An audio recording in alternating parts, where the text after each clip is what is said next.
If you have been struggling to get sales from your design work or understanding what you really need to do to make money, I have the workshop for you. On September 23rd, I'm hosting my first ever Profitable Designer Workshop. This 1-day, 3-hour workshop is only $97, but I have a discount for all my podcast listeners. Go to carinagardnercourses.com/profit and put in the code podcast for $50 off. I can't wait to see you more profitable. Welcome to the Make and Design Podcast. I'm your host, Carina Gardner. On this podcast, we're unraveling the everyday joys and dilemmas of design, making, and business. For makers who want to be designers and for designers who are makers, this is your inside scoop to help you grow your business and bring more creativity to your life. So when they say ignorance is bliss, that is a little bit true when it comes to how I got my fabric contract. So I thought I'd tell you guys about how I got my fabric contract, which is like when I think back about it, I mean, it just showed how naive I was, how I really did not know what I was doing. And, you know, how at the end of the day, it probably helped that I was as ignorant as I was. So I didn't find this out until after I got my fabric contract, that the typical way people were getting fabric contracts is they were going to quilt market, okay? I didn't even know what quilt market was, okay? So people were going to quilt market and then showing their artwork to these manufacturers, getting appointments, and getting deals that way, okay? I was coming from scrapbooking. So I had gotten a scrapbooking contract. I had done pretty well, but it had been new for me, and I thought I would love to have a contract for fabric. That makes a ton of sense to me. So what I decided to do is I took some of my best scrapbooking designs and I kind of went through and figured out how they would work as a collection, which, by the way, was absolutely horrific and would make terrible fabric collections, because I didn't have a mentor and I didn't have someone telling me, hey, look at this the way I do in my design suite program. I would have killed for a program like that when I was first starting out. So, and I had a Ph.D. even, and I still could have used a program like that. So what I did was I had put together these spiral bound notebooks, okay?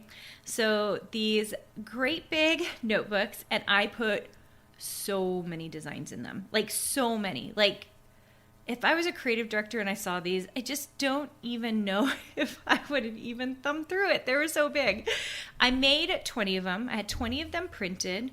I had them all spiral bound, and I went to a website that I happen to know sold fabric, and I went down the manufacturer list. And I didn't know most of these companies because, once again, I was in scrapbooking. I wasn't in fabric. So I went down the list and I was like, oh, I think I've heard of them. Okay, I chose 20. I took those 20. I found their mailing addresses.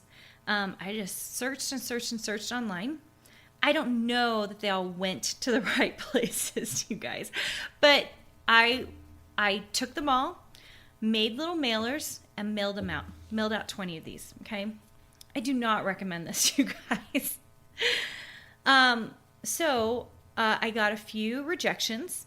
I even had some creative directors mail the spiral bound notebook right back at me, and they put a nice note on it. They were always so nice. Mail it back to me, okay? And then I got a bite, okay?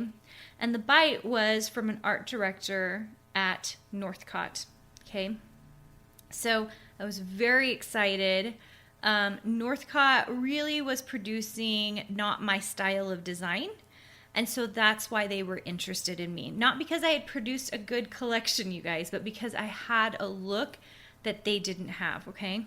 I think this is always a powerful lesson in how bringing a different style to the table or bringing something different can be in your favor, okay? Because if it's just more of the same, they'll just have their current designers do it. So I took a call with the creative director, who I still adore and love. And I then got tons and tons of feedback on putting together this collection, okay? And I will say the first collection, I would say, well, one of them did pretty well. The second one, not of the collection, but the second colorway did terrible. Did not do that well, okay? And so I was still figuring things out. I ended up doing 5 lines with Northcott before things changed there, and I moved on to who I'm with now, and I have been with for the last, 14 years. 13 years. It's been a long time. And many, many collections later, but I've been with Riley Blake since, and that was early on. They were really, really, really new. So that's how I did it, and I don't recommend it. So some of you might say, well, what would you recommend, Carina, for getting a fabric line? I would recommend email, and I would not email until I knew my collection was really, really good and really, really different than anything else out there.